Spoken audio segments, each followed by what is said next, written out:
Assalamualaikum warahmatullahi wabarakatuh. Saya atas nama Andarias Aman dengan nomor stambuk 20 230 20 10. Pada saat ini saya akan membawakan resume saya dari pertemuan pertama hingga pertemuan akhir. Baik, kita masuk dalam materi, yaitu pengantar strategi algoritma. Strategi algoritma atau algoritma strategis adalah pendekatan umum untuk memecahkan masalah persoalan secara algoritmis yang dapat diterapkan pada bermacam-macam persoalan dari berbagai bidang komputasi atau Levitin tahun 2003. Persoalan problem, persoalan pertanyaan atau tugas yang kita cari jawabannya.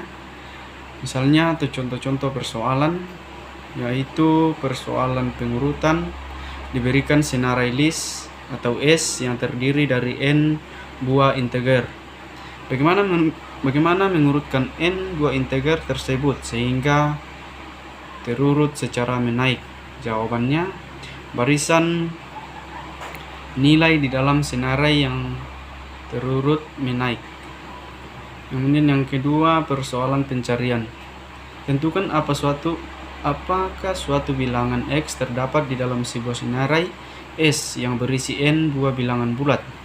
Jawabannya ya jika X ditemukan di dalam senarai, atau tidak jika X tidak terdapat di dalam senarai.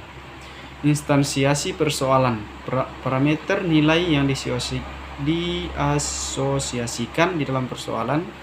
Jawaban terhadap instansiasi persoalan disebut solusi. Contoh, selesaikan persoalan pengurutan berikut. Misalkan S sama dengan 15,4 8 11 2 10 dengan 19. Maka itu kita hitung berapa angka yang terdapat dalam barisan ini, yaitu nilainya N sama dengan 7. Jadi solusinya S sama dengan, kita urutkan dari terkecil, yaitu 2, 4, 8, 10, 11, 15, dan 19. Beberapa contoh persoalan klasik. Traveling Salesperson Problem atau TSP. Persoalan diberikan N buah kota serta diketahui jarak antara setiap kota suatu sama lain. Temukan perjalanan atau tour terpendek yang dimulai dari sebuah kota dan melalui setiap kota lainnya hanya sekali dan kembali lagi ke kota asal keberangkatan. Kemudian yang kedua,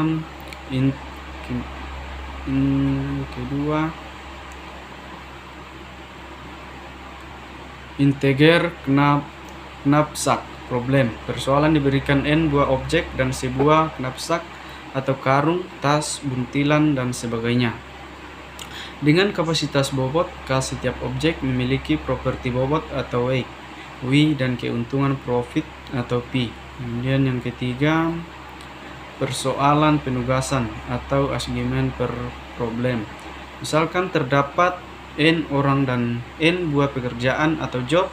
Setiap orang akan diasik dengan sebuah pekerjaan. Penugasan orang ke I dengan pekerjaan ke J membutuhkan biaya sebesar C I, J.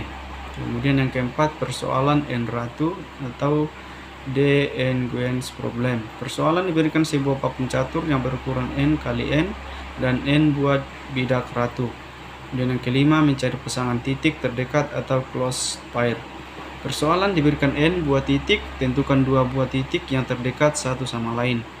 Kemudian yang berikut, permainan A15 puzzle. Persoalan diberikan sebuah 15 puzzle yang memuat 15 buah ubin atau titel yang diberikan nomor 1 sampai 15 dan satu buah slot kosong yang digunakan untuk menggerakkan ubin ke atas, ke bawah, ke kiri, atau ke kanan. Kemudian yang terakhir, menemukan jalan keluar dari labirin atau maze problem. Persoalan diberikan sebuah labirin dengan 1 atau lebih pintu masuk dan 1 atau lebih pintu keluar. Kemudian yang ke-8, pewarnaan graf atau graph loading. diberikan sebuah graf G dengan N buah simpul dan disediakan M buah warna. Warnailah seluruh simpul graf G demikian sehingga tidak ada buah simpul bertangga yang mempunyai warna sama. Kemudian yang terakhir, latih lintasan terpendek atau shortest path. Persoalan diketahui N buah kota dan diberikan jarak antara dua buah kota yang bertetangga. Kemudian kita masuk dalam pertemuan 2, yaitu algoritma Branch and Bound. Algoritma Branch and Bound atau B dan B juga merupakan metode pencarian di dalam ruang solusi secara sistematis. Algoritma runut atau balik, skema DFS. Algoritma B dan B, skema DFS. BFS, sebuah teknik algoritma yang secara khusus mempelajari bagaimana caranya memperkecil search tree menjadi sekecil mungkin sesuai dengan namanya. Metode ini terdiri dari 2 langkah, yaitu sebagai berikut. Yang pertama, branch, yang artinya membangun semua cabang, tree yang mungkin menuju solusi. Kemudian yang kedua, bound, yang artinya menghitung node dan yang merupakan aktif node dan node mana yang merupakan dead node dengan menggunakan syarat batas constraint. Kemudian teknik B dan B, FIFO B dan B yang menggunakan bantuan QEU untuk perhitungan B dan B secara first in first out. Kemudian LIFO B dan B yang menggunakan bantuan stack untuk perhitungan B dan B secara last in first out. Kemudian less cost B dan B. Teknik ini akan menghitung cost setiap node yang memiliki cost paling kecil dikatakan memiliki kemungkinan paling besar menuju solusi. Pertama, untuk mempercepat pencarian ke simpul solusi, maka setiap simpul diberi sebuah nilai ongkos atau cost. Kemudian simpul berikutnya yang akan diekspansi tidak lagi berdasarkan urutan pembangkitannya sebagaimana pada BFS murni, tetapi simpul yang memiliki ongkos yang paling kecil yaitu less cost search pada kasus minimasi. Setiap simpul hidup disosiasikan dengan sebuah ongkos yang menyatakan nilai batas atau bound. Simpul hidup yang menjadi simpul E ialah simpul yang mempunyai nilai batas terkecil atau strategi pencarian. Kemudian berdasarkan biaya terkecil, less cost search. Ongkos atau nilai batas untuk setiap simpul dihitung dengan menggunakan matriks ongkos terreduksi atau reduced cost matrix dari graf G. Kemudian terakhir, sebuah matriks diikatan terreduksi jika setiap kolom dan barisnya mengandung paling sedikit atau buah 0 dan sebuah elemen lainnya non negatif. Kemudian kita masuk dalam pertemuan 3, yaitu assignment problem atau masalah penugasan. Model penugasan digunakan untuk mengatasi masalah yang berhubungan dengan penugasan yang optimal dari bermacam-macam sumber yang produktif atau personalia yang mempunyai tingkat efisiensi yang berbeda-beda untuk tugas yang berbeda-beda pula. Setiap sumber harus ditugaskan hanya untuk satu tugas. Masalah ini dapat dijelaskan dengan mudah dan dalam bentuk matriks segi 4, di mana baris-barisnya menunjukkan sumber-sumber dan kolom-kolom menunjukkan tugas-tugas. Kemudian berikutnya kita masuk dalam masalah minimasi. Dalam model penugasan dan masalah minimasi elemen dalam matriks menunjukkan biaya penugasan seorang karyawan untuk masing-masing pekerjaan. Efektivitas pelaksanaan tugas oleh karyawan diukur dengan jumlah biaya yang dikeluarkan perusahaan untuk berfungsi mencari biaya minimum dalam penugasan karyawan. Kemudian kita masuk dalam soal latihan berikut, yaitu A1 kurang J1. Yang pertama, job 1 9, 6, 5, 7. Kemudian job 2 2, 4, 8, dan 6. Kemudian job 3 7, 3, 1, dan 9. Job 4 8, 7, 8, dan 4. Kemudian nilai orang A yaitu 2 dan nilai orang B yaitu 3, dan orang C nilainya 1, dan orang 4 nilainya, dan orang D nilainya 4. Kemudian contoh yang kedua, job 1 9, 6, 5, dan 7, job 2 2, 4, 8, dan 6, job 3 7, 3, 1, dan 9, job 4 8, 7, 8, dan 4. Kemudian kita masukkan dalam LB sama dengan 10, dan A1 dan C1 nilainya 17. Kemudian kita masuk dalam pertemuan 4, yaitu algoritma divide and conquer. Divide and conquer dulunya adalah strategi militer yang terkenal dengan nama divide ut impers. Kemudian yang kedua, sekarang strategi tersebut menjadi strategi fundamental dalam ilmu komputer dengan nama divide and conquer. Definisi: divide membagi masalah menjadi beberapa upamasalah yang memiliki kemiripan dengan masalah semula, namun berkurang lebih kecil, atau idealnya berkurang hampir sama. Conquer memecahkan masalah, menyelesaikan masing-masing upamasalah secara rekursif, dan kombine menghubungkan solusi masing-masing upamasalah sehingga membentuk solusi masalah semula. Dan kita masuk dalam objek permasalahan yang dibagi. Pertama, masukkan input atau instances yang berukuran n seperti tabel atau larik, matriks, eksponen, dan lain-lain bergantung pada masalahnya. Kemudian tiap-tiap upamasalah mempunyai karakteristik yang sama, desam atau desam tipe, dengan karakteristik masalah asal, sehingga metode divide and conquer lebih natural diungkapkan dalam skema rekursif. Ukuran tabel hasil pembagian dapat dibuat cukup kecil sehingga mencari minimum dan maksimum dapat diselesaikan solve secara lebih mudah. Dan yang terakhir, dalam hal ini ukuran kecil yang dipilih adalah satu elemen, atau dua elemen. Misalnya min max dalam kurung A n min max. Algoritma untuk kasus n sama dengan 1 atau n sama dengan 2. Solve jika n sama dengan 1, maka min sama dengan max sama dengan a n. Jika n sama dengan 2, maka bandingkan kedua elemen berikut untuk menentukan min dan max. Kemudian yang kedua, untuk kasus n lebih besar 2. Divide bagi dua tabel 4A menjadi dua bagian yang sama, ya A1 dan A2.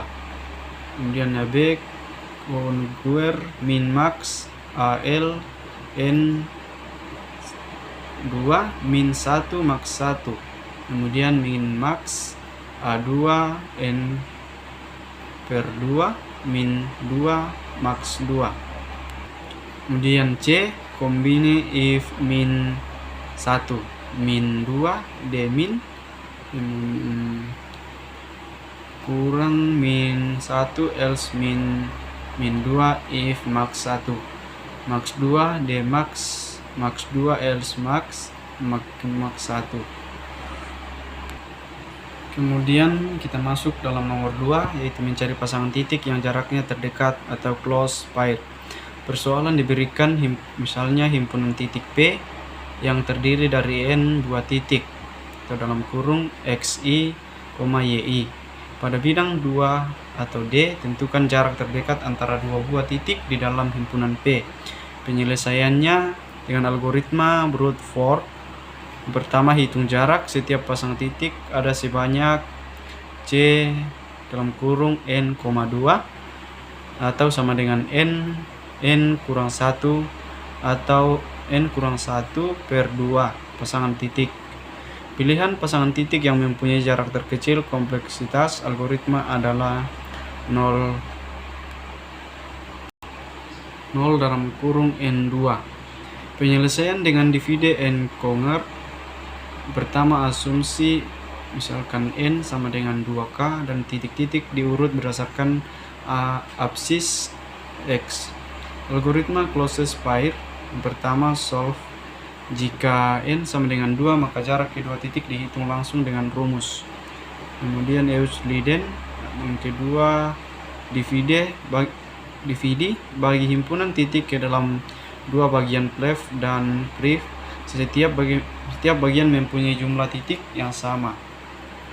Ketiga, konguer. Secara rekursif terdapat algoritma DNC. Pada masing-masing bagian 4 pasangan titik yang jaraknya terdekat, ada 3 kemungkinan letaknya. Yang pertama, pasangan titik terdekat terdapat di bagian left. Kemudian yang kedua, pasangan titik terdekat terdapat di bagian PR rig. Kemudian yang ketiga, pasangan titik terdekat dipisahkan oleh garis batas L, yaitu satu titik di left dan satu titik di rig. Jika kasusnya adalah C, maka lakukan tahap kombine untuk mendapatkan jarak dua titik terdekat sebagai solusi persoalan semula. Dan yang ketiga, algoritma pengurutan dengan metode divide and conquer. Yang pertama, mark sort. Algoritma untuk kasus N sama dengan 1, maka tabel A sudah terurut dengan sendirinya langkah solve. Kemudian yang kedua, untuk kasus N lebih besar 1, maka A divide bagian tabel 4 menjadi dua bagian kiri dan bagian kanan. Masing-masing bagian berukuran N/2 elemen. Yang B, conquer. Secara rekursif terapkan algoritma DNC kepada masing-masing bagian.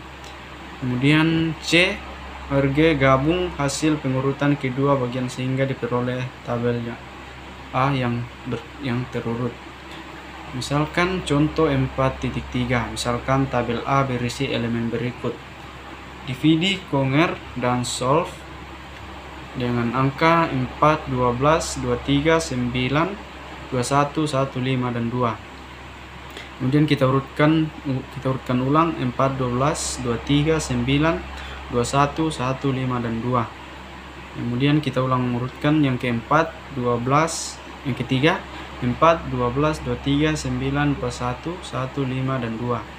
Kemudian yang terakhir 4, 12, 23, 9, 21, 15, dan 2. Kemudian mergi 4, 12, 9, 23, 1, 21, 2, dan 5. Kemudian 4, 12, 9, 23, 1, 21, 2, dan 5. Kemudian yang berikut 4, 12, 9, 23, 1, 21, 2, dan 5.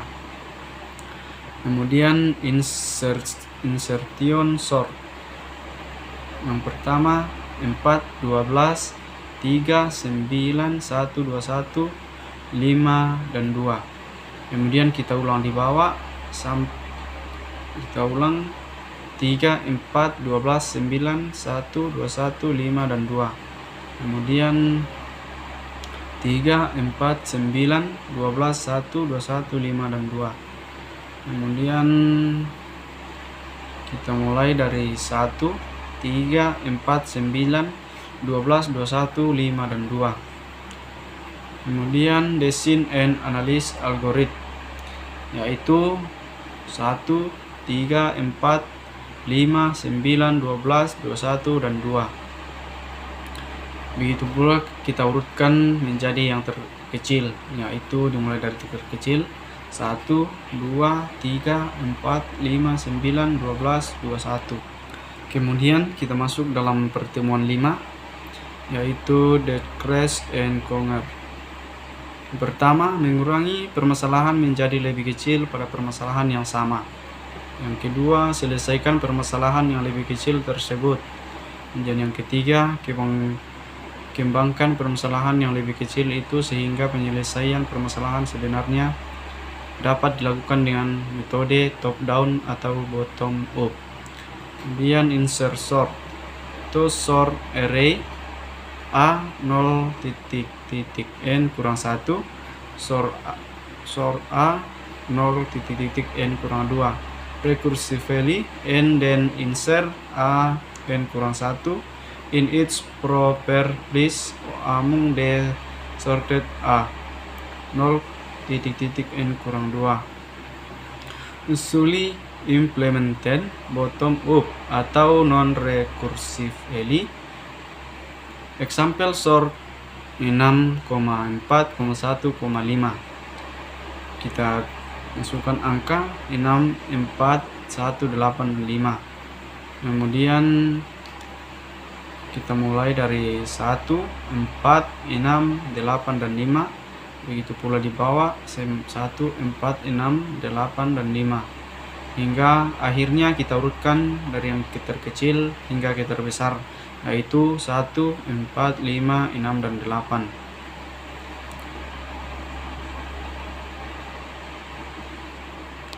Kemudian divide, konumer, dan solve dengan angka 4, 12, 3, 9, 1, 21, 5, dan 2.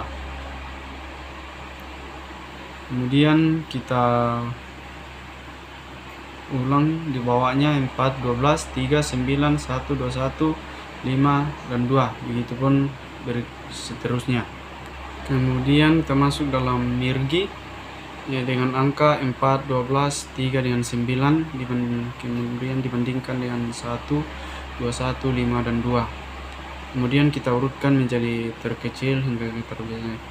Kemudian kita masukkan 3, 4, 12, kemudian 9. Kemudian di sebelahnya 1, 21, 5, dan 2. Kemudian bawahnya kita masukkan 3, 4, 9, 12 dengan 1, 9, 12. Kemudian di sampingnya 1, 21, 5, dan 2. Hingga bisa menjadi dari yang terkecil hingga yang terbesar, yaitu 1, 2, 3, 4, 5, 9, 12, dan 21. Kemudian kita selesaikan 4, 5, 7 dengan 13, 2, 19, 28, 36.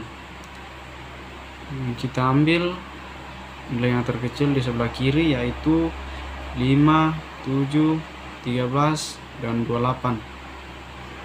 Kemudian di sebelah kanan 4, 19, dengan 36.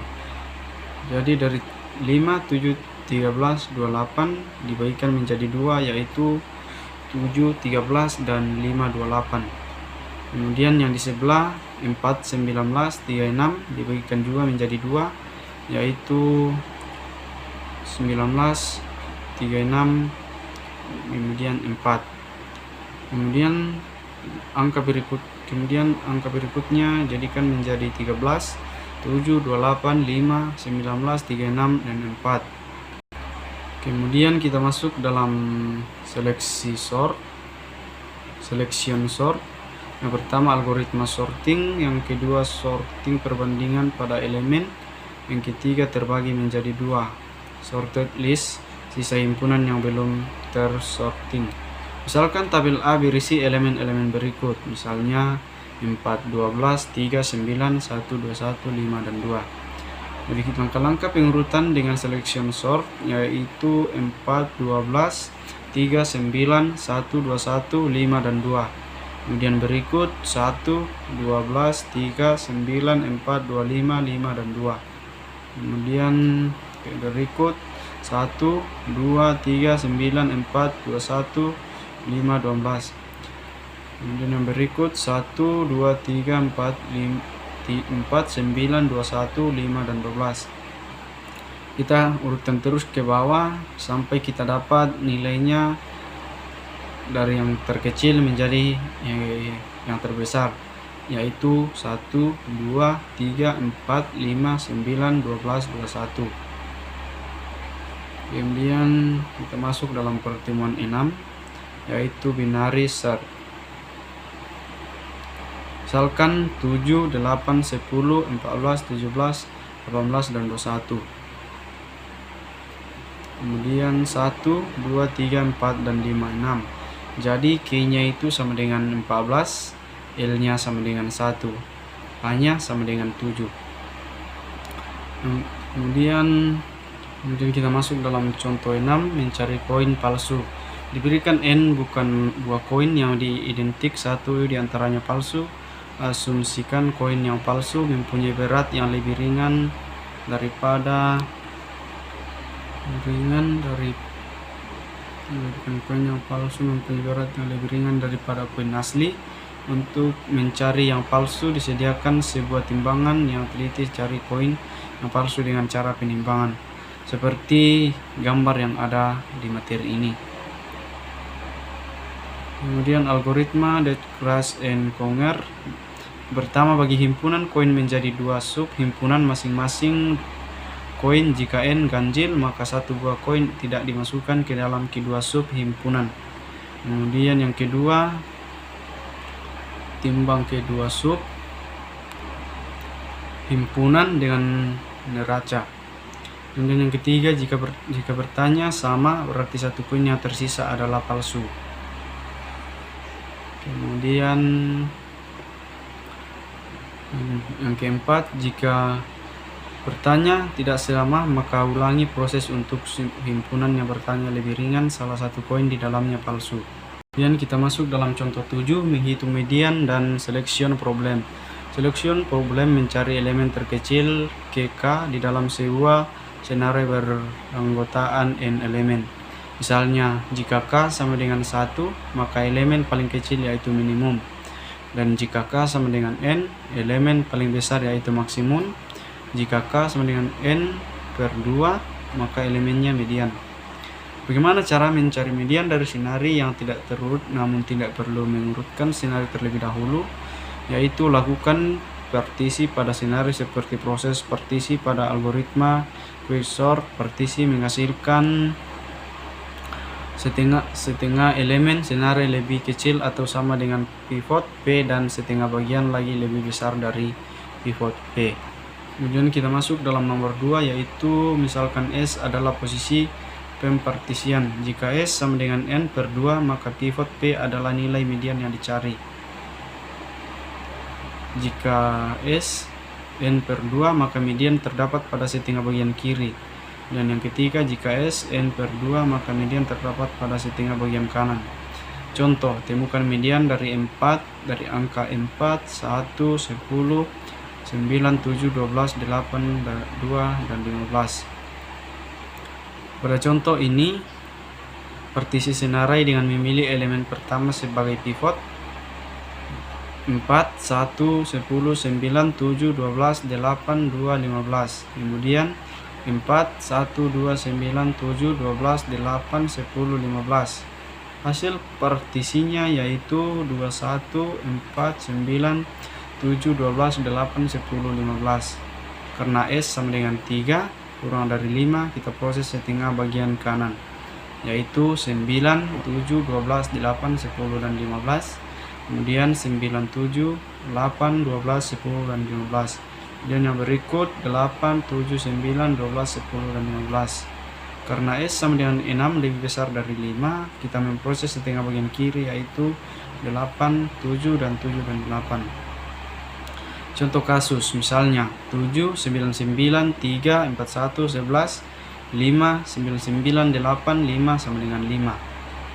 K sama dengan 9 tambah 1 per 2. Penyelesaiannya yaitu 7, 9, 9, 3, 4, 1, 11, 5, 9, 9, 8, dan 5. Keterangannya profit 7 yaitu 7, 9, 9, 3, 4, 1, 11, 5, 9, 9, 8, dan 5. Kemudian yang berikut 7, 9, 9, 3, 4, 1, 11, 5, 9, 9, 8, dan 5. Kemudian hasil partisi 3, 5, 7, 4, 1, 11, 5, 9, 9, 8, dan 9. Karena S sama dengan 3 lebih kecil dari 5, kita memproses setengah bagian kanan, yaitu 4, 11, 5, 9, 9, 8, dan 9. Kemudian di bawahnya 5, 11, 4, 1, 9, 9, 8, dan 9. Karena S sama dengan 6 lebih besar dari 5, kita proses setengah bagian kiri, yaitu 5, 11 dan 11 5. Jadi S sama dengan K sama dengan 5, jadi median sama dengan 5. Demikian rangkuman saya dari lesson algoritma. Kurang lebihnya saya mohon maaf.